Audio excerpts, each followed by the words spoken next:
ইবাদত মনে করি, খুশি হয়ে বলছে আলহামদুলিল্লাহ। যতক্ষণ থাকবেন আপনার শ্বাস প্রশ্বাসে নিঃশ্বাসে নেকি হবে, আল্লাহর রহমত নাজিল হবে। দুইটা শর্ত মানলে। কয়টা? আল্লাহ পাক বলেন, ওয়াইদা কুরিয়াল কুরআনু ফাসতামিউ লাহু ওয়া আনসিতু লাআল্লাকুম তুরহামুন। হে পৃথিবীর মানুষেরা, যখন কোরআন পড়া হয়, তোমাদের সামনে শোনানো হয়, তোমরা আর যাই করো কথা বলতে পারবা না, চুপ করে থাকা লাগবে এবং স্থির ভাবে শোনা লাগবে। দুইটাই ফরজ। দুইটাই কি? নামাজ পড়ে কি মনে করে? বলেন না কেন? রোজা রাখি কি মনে করে? তাহলে এই জায়গায় যারা আছেন, কথা বললে আপনার কিন্তু নামাজে কথা বললে গুনাহ হয়, এখানে কথা বললে গুনাহ হবে। স্থির থাকেন, এমনি যাই করেন ইশারায় করেন, কথা বলবেন না, কেউ কথা বলবেন না, 1 ঘন্টা কথা বন্ধ। দ্বিতীয় নম্বরে, শুধু কথা বন্ধ করে থাকলে হবে না। আল্লাহ তাআলা বলেন, তাদেরকে আপনি বলেন ফাসতামিউ লাহু, তারা যেন শোনে। কি করে? কোরআনে কারীম শোনার সময় কিছু নিয়ম নীতি আল্লাহ আমাদেরকে শিখিয়েছেন, যে কিভাবে আপনি বলবেন, কিভাবে শুনবেন।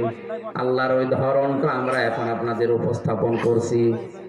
এটা তো আর গানের স্টেজ না যে উল্টাপাল্টা নাচ দিলাম হয়ে গেল, না। এটা একটা মঞ্চ, এটা একটা আমানতের জায়গা। মেম্বার গুলো এখন আমানতের জায়গা। কিভাবে এখানে কথা উপস্থাপন করা লাগে ১৫০০ বছর আগে আল্লাহ আমাদের শিখিয়েছেন, আর কিভাবে শ্রোতা হয়ে শোনা লাগে ওইটাও জানিয়েছেন। আমরা আগে আল্লাহর ধরনটা দেখি, তারপরে তাফসিরে যাই। আল্লাহ পাক বলেন, কিতাবুন উনজিলা ইলাইকা ফালা ইয়াকুন ফি সাদরিকা হারাজাম মিনহু লিতুনযিরা বিহি ওয়া যিকরা লিল মুমিনিন। বলেন আল্লাহু আকবার। সূরা আরাফের 2 নম্বর আয়াতে আল্লাহ জানিয়েছেন, যখন আপনাকে কিতাবটা আমি দিয়েছি, এটা দিয়ে মানুষদেরকে সতর্ক করবেন। কি করবেন? সতর্ক করার সময় আপনার মনের ভেতরে যেন কোনো ভয়, ভীতি, দ্বিধা, দ্বন্দ্ব, সংশয়, সন্দেহ এইগুলো কাজ না করে। তাহলে কোরআন যারা উপস্থাপন করবে, মানুষের সামনে সতর্ক করবে, তাদের উচিত হচ্ছে কোনো ভয় সামনে না রাখা। হারাজন শব্দের ব্যাখ্যা আমি তাফসিরে পেয়েছি 2টা। 1 নম্বরে, হে নবী, আপনি যখন কোরআন দিয়ে সতর্ক বাণী উচ্চারণ করবেন মানুষের সামনে, অনেক মানুষ আপনার সামনে এমন বসে থাকবে যারা কোরআনের ওই বক্তব্যকে সঠিকভাবে না বোঝার কারণে রাজনীতি মনে করে মন খারাপ করবে। এটা এখন এই দেশে নেই, এদেশে এখন এইটাই বেশি। নাকি আমি আয়াত বানালাম? সূরা আরাফের 2 নম্বর আয়াত।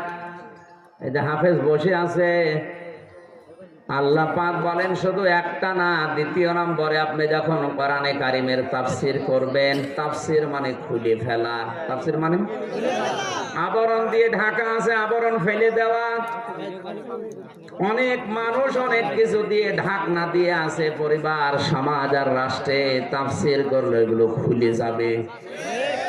আবহমান কাল থেকে অনেকে অনেক কিছু ইবাদত মনে করে পালন করে আসছে। নবী, আপনি যখন কোরআনের ব্যাখ্যা, বিশ্লেষণ, তাফসীর করবেন, তখন ওইগুলো তো টিকবে না। যারা আপনাকে নিয়ে এসেছিল দাওয়াত দিয়ে, ওই মানুষগুলো এখন আপনার প্রতি মন খারাপ করবে যে আমি কি করতে নিয়ে আসলাম। এই জন্য হারাজন দিয়েছেন, আপনার মনে যেন এরকম কোন ভয়, ভীতি, লালসা কাজ না করে। যিকরা লিল মুমিনিন, কোরআন আমার মুমিন বান্দা বান্দীদের জন্য উপদেশ। বলেন সুবহানাল্লাহ। আমরা যে 2টা পেয়েছি, 1 নম্বরে কোরআনের ব্যাখ্যা না বোঝার কারণে মন খারাপ করে, এরকম মানুষের দেশে এখন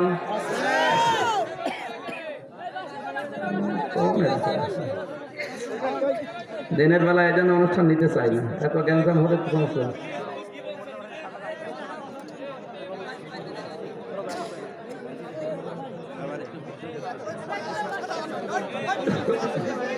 আচ্ছা কি সমস্যা এখানে? আপনি ওয়াশ শুনবেন না? ওয়াশ কোনো ডিস্টার্ব করতে পারবেন না কিন্তু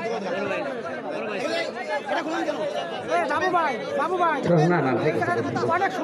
মানুষ আসলে যাদের বিবেক নেই এদের কি বলা যাবে, হাজার হাজার মানুষের ডিস্টার্ব হচ্ছে মানুষগুলো কিছু মানুষের জন্য।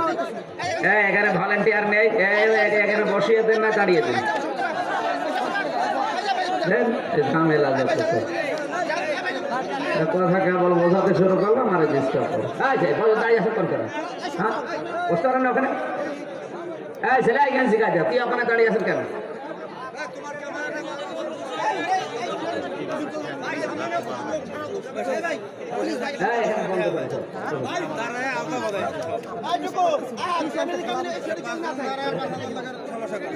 বললাম যে আপনি হয় দাঁড়িয়ে থাকেন না বসেন, কিন্তু কথা বলবেন না, এরা কথা বন্ধ করতে পারবে।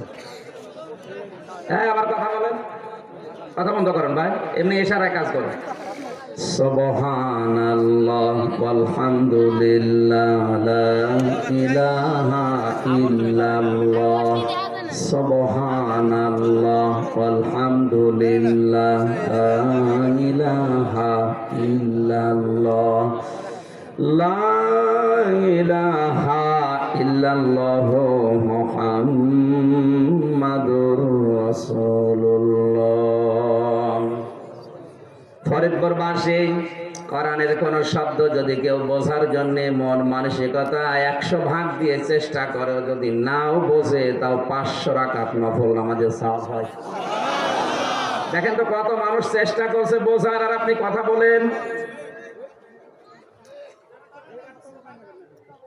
আল্লাহ রাব্বুল আলামিন বলেন, হে নবী, এ কারণে আপনাকে কোরআন যখন আপনি তাফসীর করবেন এই দুইটা বিষয় খেয়াল রাখবেন। আবহমান কাল থেকে অনেক নিয়ম নীতি মানুষ ধর্ম মনে করে পালন করে, কিন্তু আসলে ওইটা ধর্মের নামে অধর্ম। কোরআনের তাফসীর করলে এগুলো টিকবে না। আমি একটা বলছি, প্রায় 34টা আমি পেয়েছি, একটা বলছি, দেখেন মেলে কিনা বলবো। লিল্লাহিল আসমাউল হুসনা ফাদউহু বিহা ওয়া যারুল্লাযীনা ইউলহিদুনা ফি আসমাই। সূরা আরাফ। এই কথা বলেন কেন এখানে? আপনি মোবাইল বন্ধ করে রাখেন তো, যত গুরুত্বপূর্ণ হোক 1 ঘন্টা বন্ধ করে রাখেন, 1 ঘন্টা বন্ধ করে রাখেন। সব মানুষ তাকাচ্ছে এদিকে, মোবাইল বন্ধ করেন, 1 ঘন্টা পরে করবো, যে কল দেখি। একবার একটু বান্তাল মান্তাল নিয়ে আসে, এক বেদের মেয়ে এসে সব হয় নাকি, বারবার কথা তোলা যায় বলেন তো? আপনি এখানে বলেন তো। আরে লাইনে আসলে আর লাইন এখন আবার সে বন্ধ না করা লাগবে, বঙ্গবন্ধু আমরা এটাই দাঁড়িয়ে দিয়েছি, বঙ্গবন্ধু বলে বন্ধ না শুরু করবেন, শেখ হাসিনা বলে দোয়া করে সেটা তো করবো, তো যে সময় দেবে তো। আর বারবার এভাবে ডিস্টার্ব করলে তো আমি আসল কথাই ভুলে যাবো। তাফসীরুল কোরআন মাহফিল লিখে দিয়েছেন, এত মানুষ নিয়ে আসলে আরে মানুষগুলো চলে যাবে। একটু খেয়াল করে 34টার ভেতরে আমার ছোট দৃষ্টিতে এই প্রথমটা। এই আল্লাহ বলেন আমার অনেক নাম আছে, এটা সূরা আরাফের আয়াত 181 নাম্বার। আমার অনেক সুন্দর সুন্দর নাম আছে, যে নামে পারো তোমরা আমাকে ডাকো, কিন্তু সাবধান যারা ইলহাদ করে তাদের সাথে আমার নাম তোমরা ডেকো না। এই আয়াতটা কোরআনে আছে না নেই? আল্লাহর নাম আছে প্রায় 5000-এর উপরে। আমরা অনেকে 99টা জানি, কায়দার পেছনে আছে এইটাই অনেকে জানি।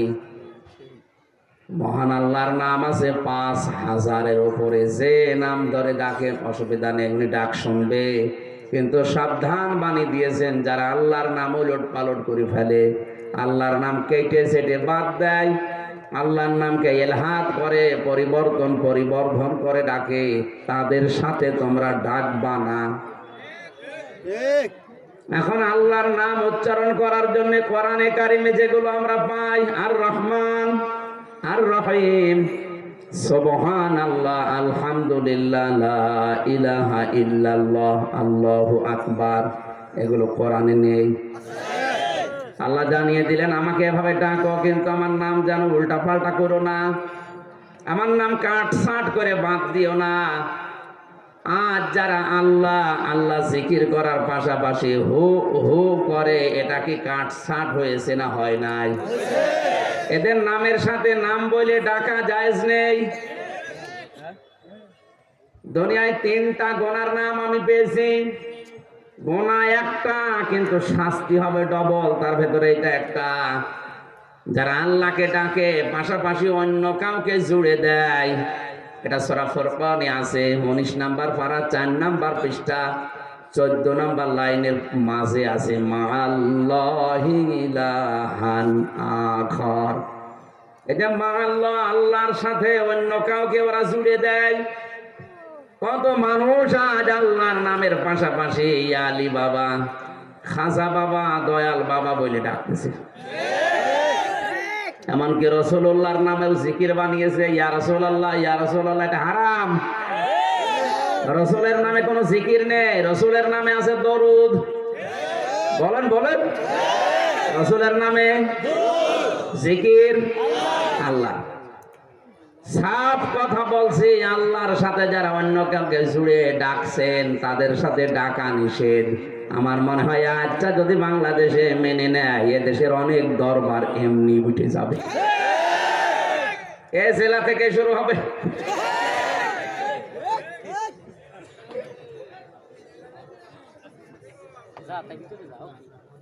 এখানে কোরআনে কারীম যখন প্রচার করবেন, এর পদ্ধতি হচ্ছে কারো দিকে তাকানো যাবে না। কে মন খারাপ করে, কে বেজার হয়, কে খুশি হয় না, আপনি তাকাবেন আল্লাহর দিকে। আর যারা শুনবে তাদের দায়িত্ব কি? وأنزلنا إليك الذكر لتبين للناس ما نزل إليهم ولعلهم يتفكرون।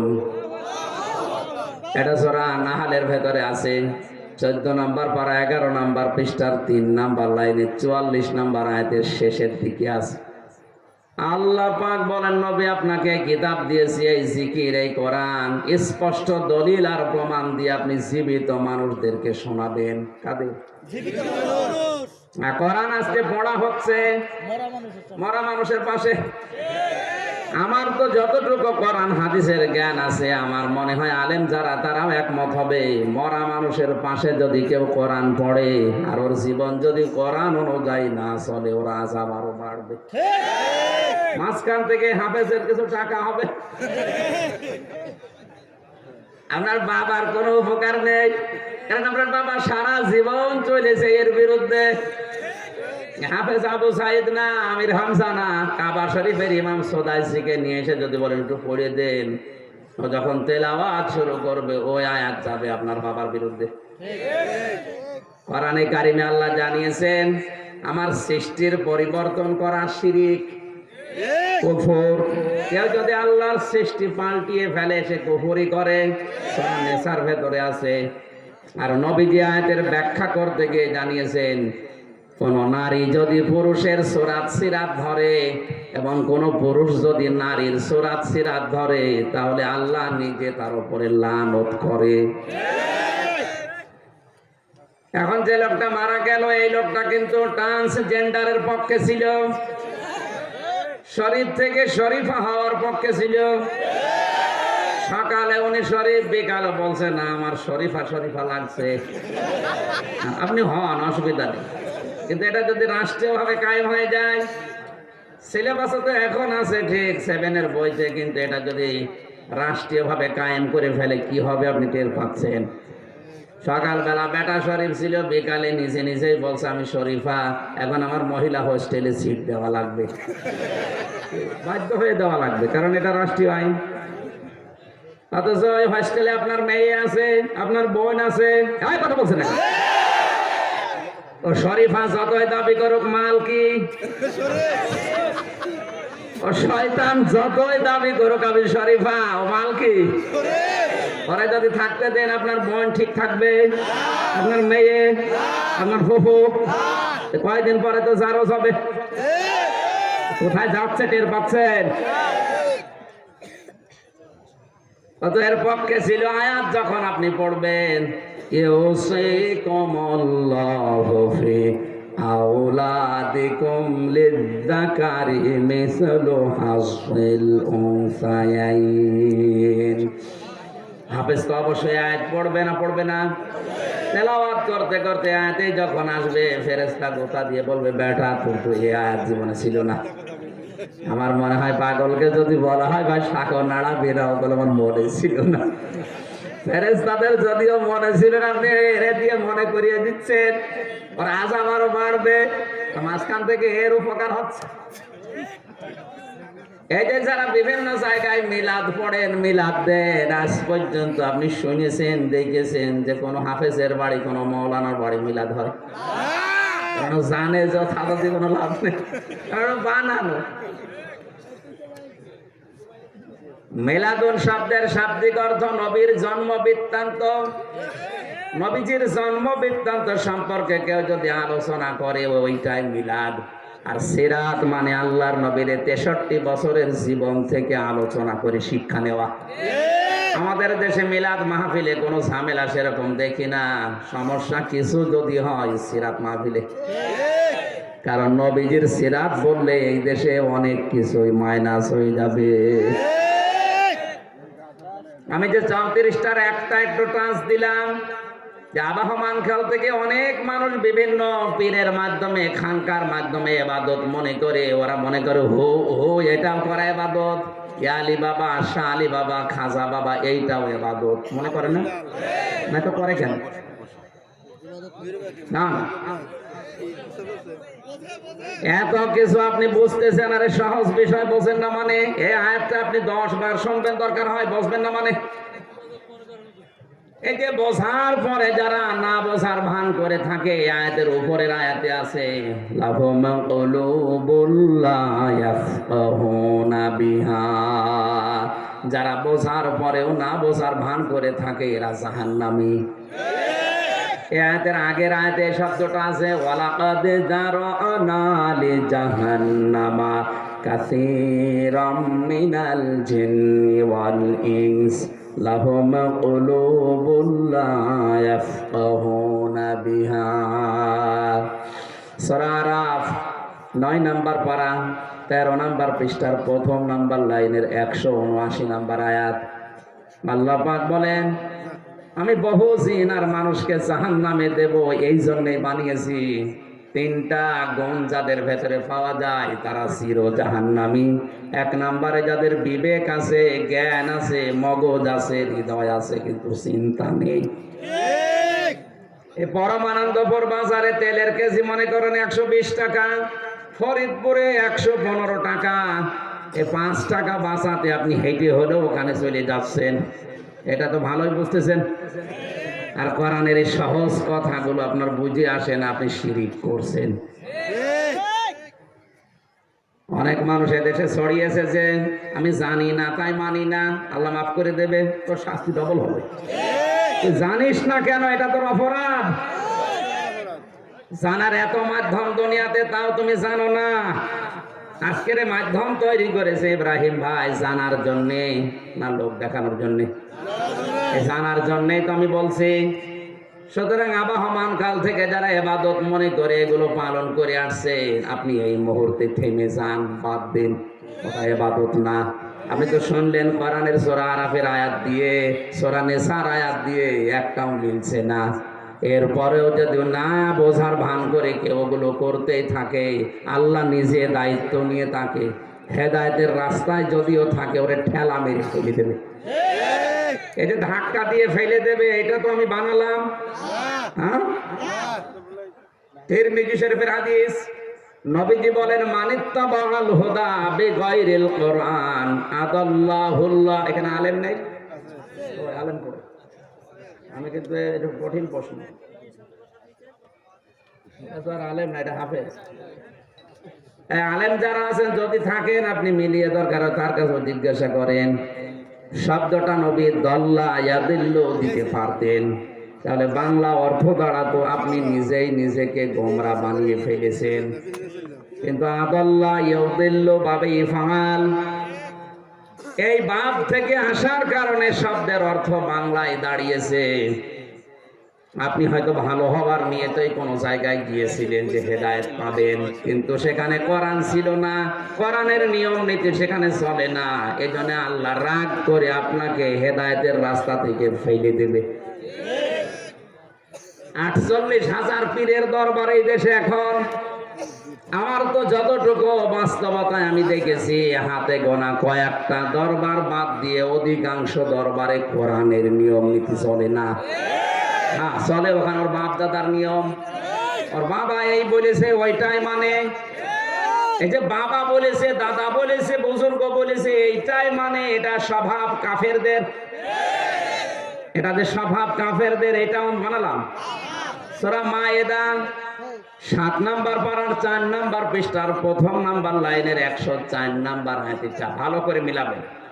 বাইরে যে যদি গীবত করেন আপনার কিন্তু সব খুলে ফেলা হবে।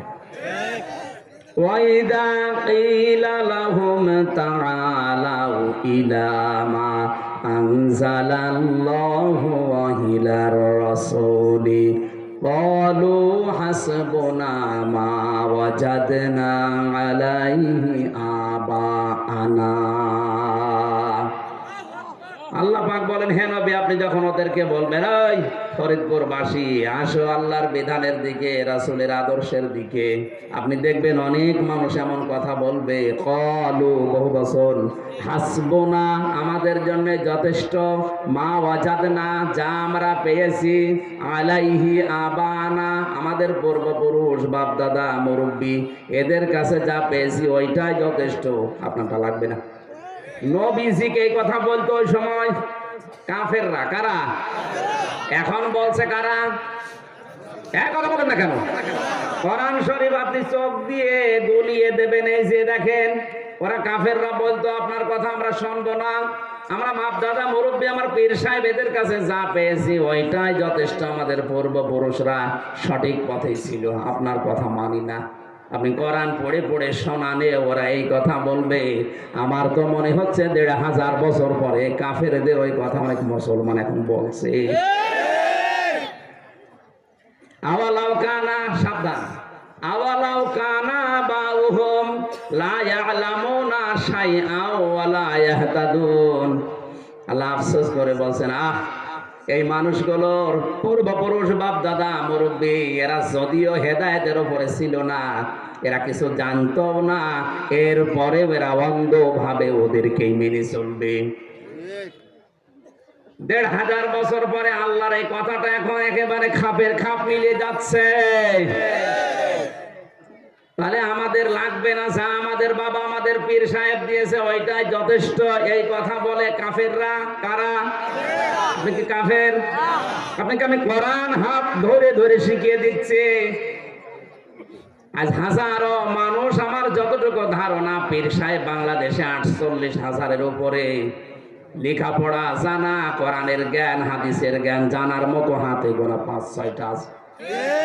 বাকি যতগুলো দরবার খুলে ব্যবসা চালাচ্ছে ওর পেটে বম মেরে। বলেন তো যে ইসলামী অর্থনীতিতে জাকাত ভিত্তিক অর্থনীতি কায়েম করতে হলে যে 8টা পয়েন্ট লাগে একটু বলেন তো, ও কিয়ামতের আগে বলতে পারবে না। নামাজ ভাঙ্গার কারণ 19টা, ওরা জিজ্ঞাসা করেন তো। রোজা রাখার পরে ও রোজা ভেঙে যায় না ভাঙে না? ওযু করলে ওযু ভেঙে যায় কয় কারণে? বলেন বলেন। নামাজ ভাঙে কয় কারণে? ঈমান ভাঙে 10 কারণে। ঈমানও যে ভেঙে যায়, মানুষের ঈমান নষ্ট হয়ে যায়, এটা অনেকে জানেই না। আমি এই যে পয়েন্টগুলো একটু বলছি, যাদের খাতা কলম আছে হয় লিখে নেন, না মোবাইলে একটু তোলেন, দেখেন তো মেলে কিনা। খুব গুরুত্বপূর্ণ বিষয়, কারণ নামাজ পড়তে গেলে ওযু করা লাগে, আর 7টা কারণ পাওয়া গেলে ওযু ভেঙে যায়। নামাজ পড়তে গেলে 19টা কারণের একটাও পেলে নামাজ ভেঙে যায়। আপনি যতই সুন্দর করে নামাজ পড়েন, নামাজ আর বলেন বলেন। রোজা ভাঙার কারণ আছে, হজ ভেঙে যাওয়ার কারণ আছে। আমাদের আসল পুঁজি যেটা ঈমান, ঈমান ভাঙারও আরো জোরে।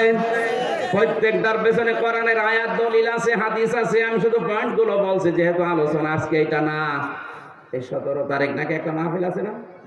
9 তারিখে। ওখানে ঈমান ভাঙার কারণগুলো আমি কোরআন আর হাদিস দিয়ে বিস্তারিত বলবো, শুধু পয়েন্টটা বলছি। ঈমান ভাঙার কারণ 10টা। সূরা জুমারের 65 নম্বরে আয়াতে প্রথমটা আছে, কেউ যদি শিরিক করে ওর ঈমান ভেঙে যায়। 2 নম্বরে কেউ যদি কুফরি করে তার ঈমান ভেঙে যায়। 3 নম্বরে কেউ যদি মুনাফিকি করে, উপরে ঠিকঠাক ভেতরে সদরঘাট, নিফাক। সব ধর্মকে যারা সমান মনে করে এদের ঈমান ভেঙে যায়। এই দেশে এখন বাড়ছে না, সব ধর্মের কাছে সমান মনে হয়। 4 নম্বরে নবী ছাড়া অন্য কারো আদর্শ যার ভালো মনে হয়।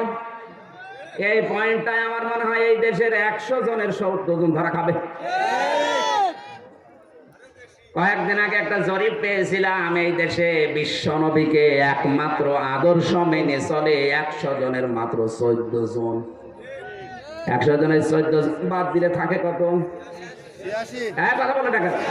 আমি তো 70 বলেছি, আর আরো বাড়ানো লাগবে। 4 নম্বর, এটা নবী ছাড়া অন্য কাউকে কেউ যদি আদর্শ মনে করে ওর ঈমান ভেঙে যায়। আর আদর্শ মনে করা না, 100 ভাগ মেনে চলছে। খালি যোগ্য থাকলে আপনার ঈমান থাকবে। 5 নম্বরে, আল্লাহর বিধানকে যদি কারো ভালো না লাগে, এটা সূরা মুহাম্মদের 9 নম্বর আয়াতের ব্যাখ্যায় আছে। আল্লাহর বিধান মানে না এমন না, কারো যদি অপছন্দ হয়, কারো যদি ভালো না লাগে আল্লাহর বিধান, ওর ঈমান কি হয়? ভেঙে যায়। 6 নম্বরে, আল্লাহর দ্বীনের বিধানকে কেউ যদি কটাক্ষ করে, খারাপ মন্তব্য করে, এই দেশে এখন এটা আরো বেড়ে গেছে।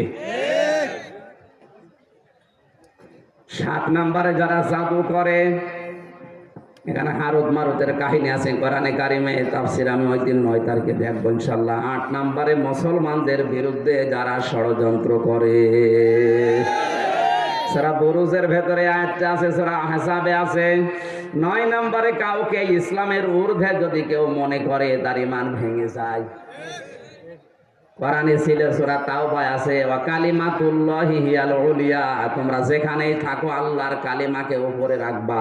এখন এই দেশে নেই আল্লাহর কালিমা, এখন আর ঘরে অফিসে উপরে থাকে না, উপরে অন্য কেউ আছে। আপনার ঈমান আছে বলেন? আপনি উপরে লিখে রাখতে পারেন না দেওয়ালের পেছনে যে আল্লাহু আকবার, লা ইলাহা ইল্লাল্লাহ শব্দগুলো লিখে রাখতে পারেন না? কোন কারণে আপনি ওই জায়গায় আপনার মাকে, বাবাকে, ছেলেকে টাঙিয়ে রেখেছেন বলেন? এখানে কি বললাম? 9 নম্বরে, কাউকে ইসলামের ঊর্ধ্বে যদি কেউ মনে করে, সে তার ঈমান নষ্ট করে ফেলেছে। আর ঈমানই যদি না থাকে, আপনার নামাজ কাজে দেবে। 10 নম্বরটা ঝামেলা, এটা বলার দরকার নেই। এটা সূরা সেজদার 22 নম্বর আয়াতে আছে, ইসলামের কোন বিধানকে কেউ যদি ঘৃণা করে তার ঈমান সঙ্গে সঙ্গে নষ্ট হয়ে যায়। নারী পুরুষের সমান অধিকার আল্লাহ দিয়েছে। যে আয়াত পড়লাম সূরা নিসার 11 নম্বর আয়াত, এক পুরুষ যদি 2 টাকা পায়, মেয়ে পাবে 1 টাকা। সেটা সমান করার জন্য অনেকে উঠে পড়ে লেগেছে। আবার দাবিও করে আমি মুসলমান, তুই তো কাফেরের চাইতে খারাপ। কোরআনে কারীম যারা শুনতে এসেছেন তাদেরকে আল্লাহ দায়িত্ব দিয়েছেন, হে নবী আপনি জীবিত মানুষদের সামনে পড়বেন, আর যারা শুনতে আসবে তাদের দায়িত্ব হচ্ছে এই কথাগুলো শোনার পরে বাড়ি যেয়ে তারা চিন্তা ভাবনা করবে। করবেন তো? আজকের আলোচনার বিষয় হচ্ছে কিয়ামতের ভয়াবহতা, খুব গুরুত্বপূর্ণ বিষয়। জবান খুলে কোরআনের সোনালী আয়াত পড়েন, আউযু বিল্লাহি মিনাশ শাইতানির রাজিম, বিসমিল্লাহির রহমানির রহিম,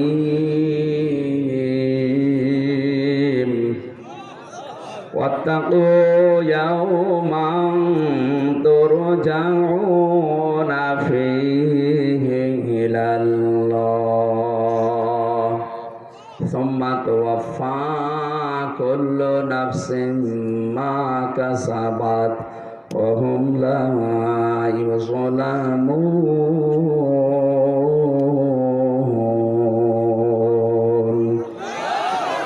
সূরা বাকারা 281 নম্বর আয়াত।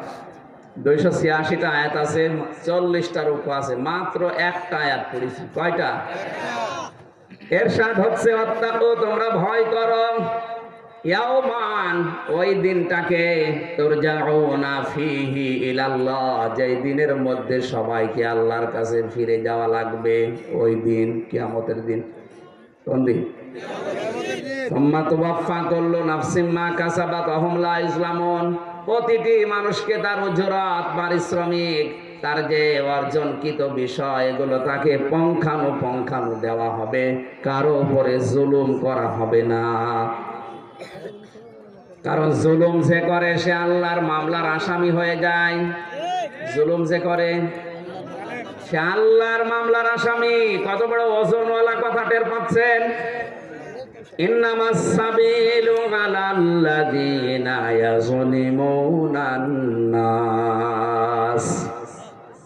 এটা সূরা 25 নম্বর পারা, 6 নম্বর পৃষ্ঠা, 13 নম্বর লাইনের 42 নম্বর আয়াতের প্রথম অংশে আছে। আল্লাহ তাআলা বলেন, আমি কিন্তু অভিযোগ দায়ের করব, মামলা দায়ের করব, কেস করব তাদের বিরুদ্ধে যারা মানুষ হয়ে মানুষের উপরে জুলুম করে। আল্লাহ যদি নিজেই মামলার বাদী হন, তিনি কোনোদিন জুলুম করতে পারেন? কিয়ামতের ওই ময়দানে এই জন্য কোনো জুলুম নেই, কারো উপরে জুলুম করা হবে না। আল্লাহর বিচার ব্যবস্থা কিয়ামতে যখন কায়েম হবে, আল্লাহর বিচার ব্যবস্থা 3 পদ্ধতিতে হবে। কয় পদ্ধতি? প্রথম নম্বরে আল্লাহর বিচারে কোনো অবিচার আরো আসতে, এটা কল্পনাও করা যায় না যে আল্লাহর বিচারে অবিচার আছে না, নেই। 2 নম্বরে আল্লাহ যা পাক যদি ন্যায় বিচার করে, কেউ বাঁচবে না। এই কথাটা কেমন যেন হয়ে গেল যে আল্লাহ ন্যায় বিচার করলেও যদি না বাঁচিতে কি বিচার করবে? ফরিদপুরবাসী এই জন্য তাফসীর মাহফিলে আসা লাগে। আল্লাহর বিচারে অবিচার নেই, আল্লাহ ন্যায় বিচারও করলে কেউ বাঁচবে না, প্রত্যেকেই ধরা খাবে। এমনকি নবীজি মুহাম্মদুর রাসূলুল্লাহ বলেছিলেন, আল্লাহর দয়া ছাড়া আমিও জান্নাত পাবো না। তাহলে আমাদের কোনো খবর আছে? আপনি যত ইবাদত করেন না কেন, আপনি ইবাদত একেবারে কিয়ামত পর্যন্ত হায়াত পেয়ে করছেন, আল্লাহ যদি ন্যায় বিচার কিয়ামতে করে, আপনি বাঁচবেন না। মসজিদে নববীতে নবীজি বসে আছেন, ফজরের নামাজ আদায় করে বললেন সাহাবীরা, বনি ইসরাইলের এক লোক 1000 বছর হায়াত পেয়েছিল। 1000 বছর সে ইবাদত বন্দেগী করেছে। সে একদিন স্বপ্ন দেখছে, মনে মনে ভাবছে যে আমি যা করলাম আমারে আল্লাহ জান্নাত না দিয়ে পারে না। স্বপ্নের ভেতরে দেখে কিয়ামত কায়েম হয়ে গেছে। ডাক দিয়ে বলে, মহান আল্লাহ, আমার বিচার আপনি শুরু করেন। আল্লাহ পাক বলেন, তোর বিচার করা লাগবে না, তুই জান্নাতে চলে যা। লোকটার মনের ভেতরে একটু অহংকার, যে কি এত কিছু করলাম আর আমার কোনো বাহবা, থ্যাংক ইউ কিছুই দিল না, বলছে যা জান্নাতে চলে যা। একটা কথা হলো, ওর মনের ভাষা বোঝে কে? আল্লাহ পাক বুঝেছেন যে ওর মনে কি আছে। ফেরেশতাদেরকে বলে, যেখান থেকে গরম ওঠে ওই জায়গা থেকে একটু ঘুরিয়ে নিয়ে আয়। জাহান্নামের যে জায়গায় গরম ওঠে অন্যান্য জায়গা, ওই জায়গা থেকে পানা চায় আল্লাহ, ওই জায়গা অন্তত আমাদের নিও না।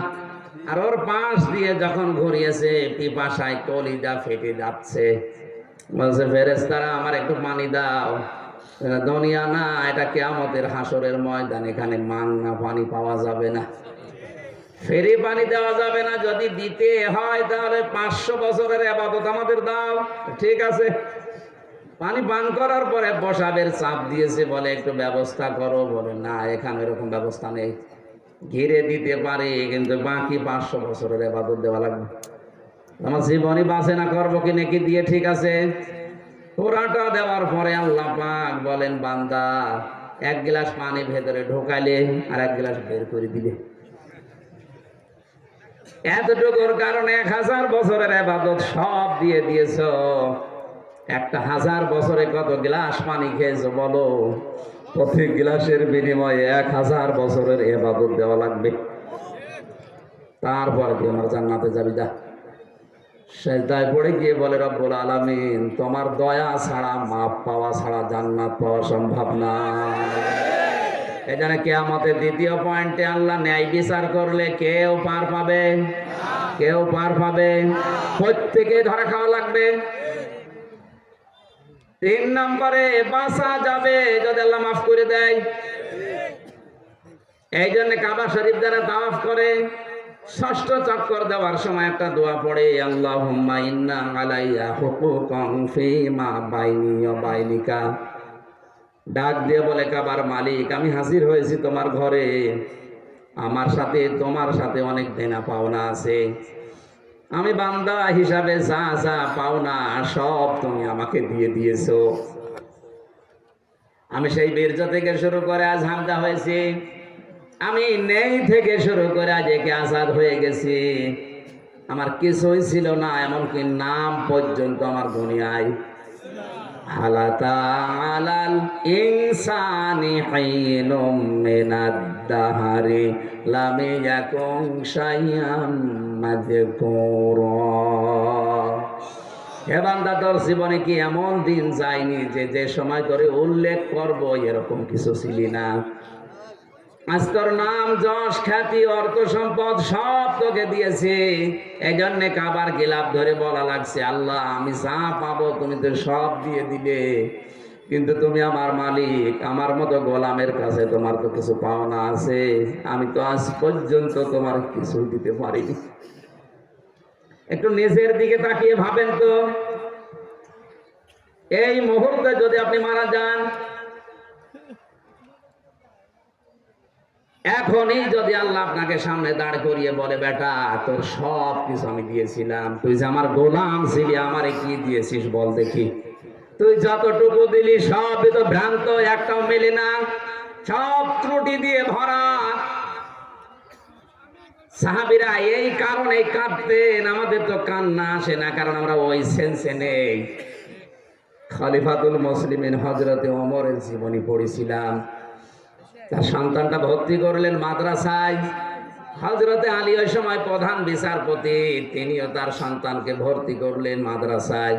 হোসাইন বারবার কলম ফেলে দিচ্ছিলেন, বারবার বলে, আব্দুল্লাহ তুলে দাও। একবার, দুইবার, তিনবার তুলে দেওয়ার পরে প্রেসিডেন্টের ছেলে তো রেগে গেছে, আর বারবার কলম তুলে দেব, আমি কি তোমার চাকর?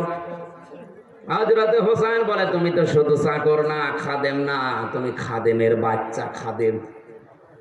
বাবার কাছে গিয়ে বলে, আব্বা আমি আর মাদ্রাসায় পড়বো না, হোসাইন আমাকে সহ তোমাকেও গালি দিয়েছে, ও বলেছে আমি নাকি খাদেমের বাচ্চা, খাদেম। হযরত ওমর বিচক্ষণ ছিলেন, ডাক দিয়ে বলে, সন্তান বিচার আমি জমার দিন করব। খুতবা দিচ্ছিলেন ইমাম হিসাবে, হঠাৎ তিনি দাঁড়িয়ে বললেন, হোসাইন আমার কাছে আসো। তুমি কি কালকে ক্লাসে আমার ছেলেটাকে খাদেমের বাচ্চা, খাদেম বলে গালি দিয়েছ? বলে, হ্যাঁ দিয়েছি। কেন দিলে? হযরত হোসাইন বলে, খলিফা আপনি বুকে হাত দিয়ে বলেন তো, আপনি কি আমার নানার খাদেম ছিলেন না?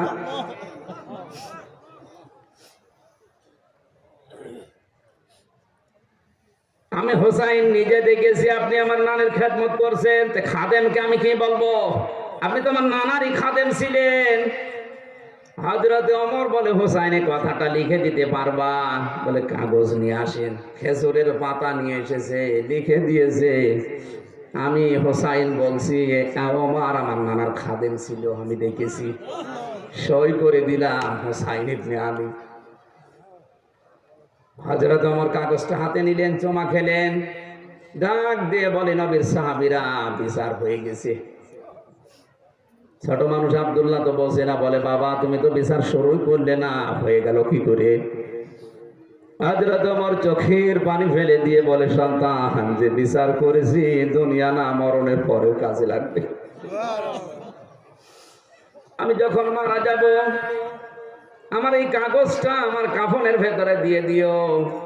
মরণের পরে আল্লাহর কাছে যদি কিছুই ভালো না লাগে, আল্লাহর যদি আমার জীবনের কিছুই পছন্দ না হয়, অন্তত এই কাগজটা তুলে আল্লাহকে দেখাবো, রব্বুল আলামিন তোমার নবীর নাতি লিখে দিয়েছে আমি নবীর খাদেম ছিলাম। এই ওসিলায় হতে তুমি আমাকে মাফ করে দাও।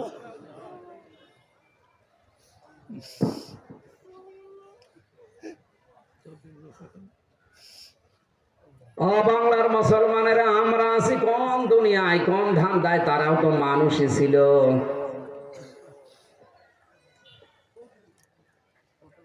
বাজারে যাবার পরে এক ব্যক্তি সদাই কেনার পরে দোকানদারকে 100 টাকা দিয়েছে। টাকা উলট পালট করে বলছে, ভাই এ টাকা চলে না, অচল, আপনি নিয়ে যান, অন্য সময় দেবেন। যেই বলেছে অচল, ও গিয়েছে অজ্ঞান হয়ে। লোকজনকে হুঁশ ফিরিয়ে বলে, কি দোকানদার আপনাকে মেরেছে? বলে না, আপনি অজ্ঞান হয়ে গেলেন কেন? লোকটা বলে, আমি অজ্ঞান হয়েছি এই কারণে টাকাটা দেওয়ার পরে উলট পালট করে দেখে ওর মাঝখানে যে দাগটা থাকা দরকার ওইটা নেই, এটা জাল টাকা। আমারে বলছে এটা অচল, চলে না, অন্য সময় দিয়ে যাবেন।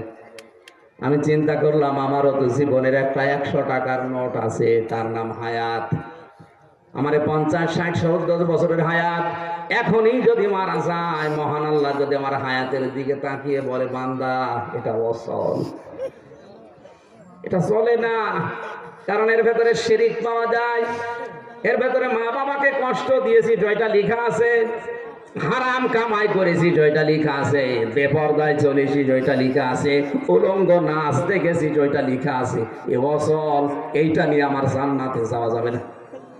তখন আমার কি হবে এই চিন্তায় আমি সেন্সলেস হয়ে গেছি। কিয়ামতের এই বিচার ব্যবস্থা এত কঠিন অবস্থা হবে। ফাকাইফা তাত্তাকুনা ইন কাফারতুম ইয়াউমা ইয়াজআলুল গিলদানা শিবা। আল্লাহ পাক বলেন, কিয়ামতে এমন সালসালা অবস্থা পয়দা করব, যুবক মানুষ বুড়ো হয়ে যাবে। এই কঠিন অবস্থায় কঠিন দিন আমাদের সামনে আসে না নেই? এখনই সতর্ক হওয়া দরকার যেন আমি ধরা খেয়ে না যাই। হে আল্লাহ, তুমি বহু কিছু বান্দা হিসাবে আমাকে দিয়েই দিয়েছো, কিন্তু তুমি রব, আমি তোমার গোলাম, কিছুই দিতে পারিনি। তবে একটা পুঁজি আমার আছে, এসে পুঁজিটার নাম হচ্ছে আল্লাহ, তোমার গাফফার নামের খাতিরে আমার মাফ করে দাও। আল্লাহ যেন আমাদের মাফ করে দেন, বলেন আমিন। তাছাড়া চেষ্টা করি আমরা এগুলো যদি কিয়ামতে পুঙ্খানো আল্লাহ ফেরত দেয়, আল্লাহর কসম কেউ আমরা বাঁচবো না, আমরা যেন ধরা না খাই, বলেন আমিন। সবচাইতে বড় কঠিন বিষয় হচ্ছে জুলুম থেকে নিজেকে বাঁচিয়ে রাখা আর মাজলুমের বরদোয়া থেকে নিজেকে বাঁচানো। যে হাদিসটা পড়েছিলাম, বিশ্ব নবী বলেছেন, ইত্তাকি দাওয়াতাল মাজলুম ফাইন্নাহা লাইসা বাইনাহু ওয়া বাইনাল্লাহি হিজাব। মুসলিম শরীফের হাদিস। হে পৃথিবীর মানুষেরা, মজলুমের বরদোয়া থেকে বেঁচে থাকবা। হয়তো তামাম দুনিয়ার মালিক হয়ে গেছো, কিন্তু মজলুমের বরদোয়া থেকে তুমি নিজেকে বাঁচাওনি। তোমার ধ্বংস হতে বেশি সময় লাগবে না। মজলুমের বরদোয়া আর আল্লাহর মাঝে কোনো পর্দা হিসাব থাকে না। অথচ এইটাই বাংলাদেশে এখন বেশি হচ্ছে। আমরা সবাই কম বেশি এখন মজলুম। কথা বলে না কেন? এই যে স্টেজটা, এই যে মঞ্চ, এই যে মেম্বার, এটার একটা আমানত আছে। আমানতটা আমি সঠিকভাবে ডেলিভারি আজ দিতে পারি না, আমি মজলুম হয়ে আছি। যারা শুনবে তারা শুনতেও এভাবে পারে না, ওরাও মজলুম হয়ে আছে। কথা বলা আমার অধিকার, এই অধিকার থেকে যারা বঞ্চিত করে রাখে এরা জালেম, আর যারা বঞ্চিত হয় এরা মাজলুম। এজন্য মাজলুমের বরদোয়া থেকে বঞ্চিত, নিজেকে মুক্ত রাখা দরকার। সম্মানিত মা বোনেরা, আপনার জন্য ওয়াজ হচ্ছে, তামাম দুনিয়া যদি আপনাকে ভালো বলে, আপনার স্বামী যদি জায়েজ কোনো কারণে আপনার উপরে নারাজ থাকে, আপনার জানাজা পড়াও জায়েজ নেই। নবীজি তার নিজের মেয়েকে ডাক দিয়ে বলতেন, ফাতেমা খুব ভালোবাসি তোমাকে, কিন্তু সাবধান, জামাইয়ের কাছে আসো, যদি কোনো জায়েজ কারণে আমার জামাই আলী মন খারাপ করে ফেলে, যদি তাকে রাজি খুশি করতে না পারো, ওই অবস্থায় মারা যাও, আমি নবী তোমার বাবা হয়ে বলছি, তোমার জানাজায় আমি হাজির হব না। আজ বাংলার বাবা যারা, এরা যদি মেয়েদেরকে এই শিক্ষাটা দিতে পারতো, কোন বাড়িতে ডিভোর্স হতো না, স্বামীর মনে দুঃখ দিত না। আরো মেয়েকে যাওয়ার সময় ফসলা যে কিছু হলে তুই চলে আসবি, তোর অন্য জায়গায় বিয়ে দেবো। আপনি এক মেয়ে বিয়ে দেবেন কয় জায়গায়?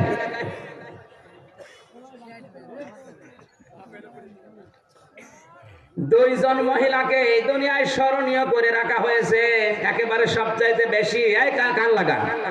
এক নাম্বার মহিলার নাম হযরতে খাদিজা। এই পৃথিবীতে একজন মহিলাকে আল্লাহ শুধু সালাম দিয়েছিলেন স্বামী ভক্তির কারণে, তার নাম খাদিজা। আর একজন মহিলা স্বামী ভক্তি করেছিলেন কিন্তু তার কথা মানেননি আল্লাহর বিরুদ্ধে থাকার কারণে, তাকে আল্লাহ শুধু সালাম দেননি, তার জন্য জান্নাতে একটা ঘর বানিয়েছিলেন, তার নাম আসিয়া। হযরতে আসিয়ার জীবনী পড়েছি। স্বামী তার হাতের ভেতরে প্রেক লাগিয়ে, পায়ের ভেতরে শলাকা দিয়ে, কপালে প্রেক লাগিয়ে মাথার উপরে গরম তেল ঢেলে দিচ্ছিল। হযরতে জিবরাইল জান্নাতটা কাজ করে ধরলেন তার সামনে। হযরতে আসিয়া জান্নাতের দিকে তাকিয়ে বললেন, না, আমি শুধু জান্নাত চাই না, জান্নাতের ভেতরে আল্লাহকে বলো যেন একটা ঘর বানিয়ে দেয়। ইযে ক্বালাত রব্বি ইবনিলি ইনদাকা বাইতান ফিল জান্নাতি ওয়া নাজ্জিনি মিন ফিরআউনা ওয়া আমালিহি ওয়া নাজ্জিনি মিনাল কওমিজ যালিমিন। এই যে কঠিন অবস্থা চলছিল, হযরতে আসিয়া ডাক দিয়ে বলে, রব্বুল আলামিন একটা ঘর বানাও আমার জন্য, যেখানে বসে সব সময় তোমারে দেখা যায়। আমার উপর অত্যাচার চলছে, এই দৃশ্য দেখে তোমার যেন রাগ হয়ে না যায়। তুমি আমার স্বামীর অত্যাচার থেকে আমাকে বাঁচাও, কিন্তু আমার স্বামীর উপরে গজব দিও না। ফরিদপুরের মা বোনেরা কথা বললেই ওরা মনে করে আমাদের বিরুদ্ধে বলছে। আমি আপনাকে ভালোবাসি, আপনাকে বাঁচাতে চাই, এই জন্য বলছি। আপনি হয়তো নামাজ পড়েন, রোজা রাখেন, কালো বোরকা পরেন, কথায় কথায় স্বামীর মনে দুঃখ দেন, খোটা দেন, এমন এমন আচরণ করেন যেন সে কষ্ট পায়। আল্লাহর কসম, আপনাকে জান্নাত না জান্নাতের ঘ্রাণও আল্লাহ শোকাবে না। আপনার স্বামী কি ফেরাউনের চাইতেও জানোয়ার ছিল? কথা বলেন না কেন? এত বড় জানোয়ার ফেরাউন, এর মতো স্বামী দুনিয়ায় কারো আসবে না। নিজের স্ত্রীর হাতে ব্রেক লাগিয়েছে খালি ইমানের কারণে। আপনি নামাজ পড়তে গেলে ও কি মাথায় গরম তেল ঢেলে দেয়? এত বড় কঠিন স্বামী তো আপনার না। হ্যাঁ, হয়তো একটু একটু অন্যদিকে লাইন করে, তাই অবশ্য ঠিক না। পরকীয়া প্রেমে যারা আছেন থামেন। স্ত্রীরা একটু উদার হবেন, আপনার স্বামীকে কন্ট্রোল করেন।